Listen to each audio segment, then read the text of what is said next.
Pemirsa, berdasarkan rilis BPS Provinsi Bali, perkembangan harga gabungan kabupaten kota, perhitungan inflasi di Provinsi Bali pada Maret 2025 secara bulanan mengalami inflasi sebesar 1,61% MTM, lebih tinggi dari bulan sebelumnya yang mengalami deflasi 0,57% MTM. Secara tahunan, inflasi Provinsi Bali meningkat menjadi 1,89% YoY dari 1,21% YoY pada Februari 2025 dan masih terjaga dalam rentang target 2,5 plus minus 1%.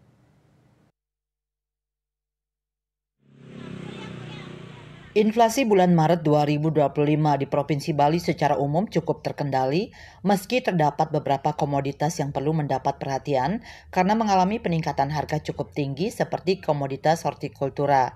Untuk itu, ke depan tetap diperlukan penguatan pengendalian inflasi melalui kolaborasi, inovasi, dan sinergi Tim Pengendalian Inflasi Daerah TPID, khususnya dalam menyambut rangkaian Hari Besar Keagamaan Nasional HBKN Galungan pada April 2025.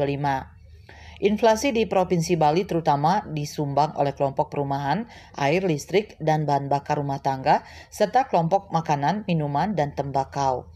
Berdasarkan komoditasnya, inflasi bulan Maret 2025 terutama bersumber dari normalisasi tarif listrik pasca kebijakan diskon.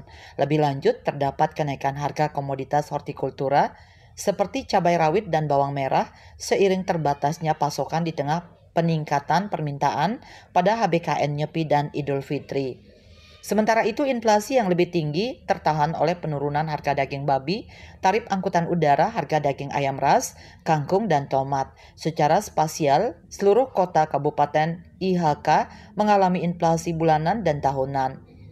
Singaraja mengalami inflasi bulanan tertinggi sebesar 1,71% MTM atau 1,09% YoY, diikuti Kota Denpasar yang mengalami inflasi bulanan sebesar 1,69% MTM atau 2,53% YoY.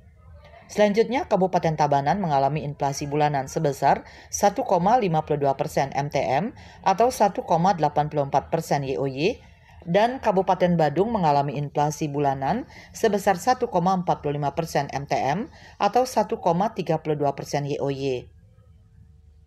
Kedepan beberapa risiko yang perlu diwaspadai antara lain peningkatan permintaan barang dan jasa serta canang sari pada rangkaian HBKN Galungan, serta kenaikan harga daging dan telur ayam ras di tengah peningkatan harga jagung di tingkat global sebagai bahan baku pakan ternak. Untuk memitigasi risiko inflasi ke depan, Bank Indonesia Bali terus memperkuat sinergi dan inovasi bersama seluruh kabupaten kota di Bali untuk mengimplementasikan strategi 4K pengendalian inflasi, yakni keterjangkauan harga, ketersediaan pasokan, kelancaran distribusi, dan komunikasi yang efektif. Dalam jangka menengah panjang, Bank Indonesia Bali juga mengajak seluruh TPID untuk bersama-sama menjaga stabilitas harga dan mewujudkan ketahanan pangan melalui peningkatan produktivitas lahan pertanian. Melalui sinergi tersebut, Bank Indonesia Bali meyakini inflasi Provinsi Bali pada tahun 2025 akan tetap terjaga dalam kisaran target inflasi nasional 2,5 plus minus 1%. Sukma Bali TV.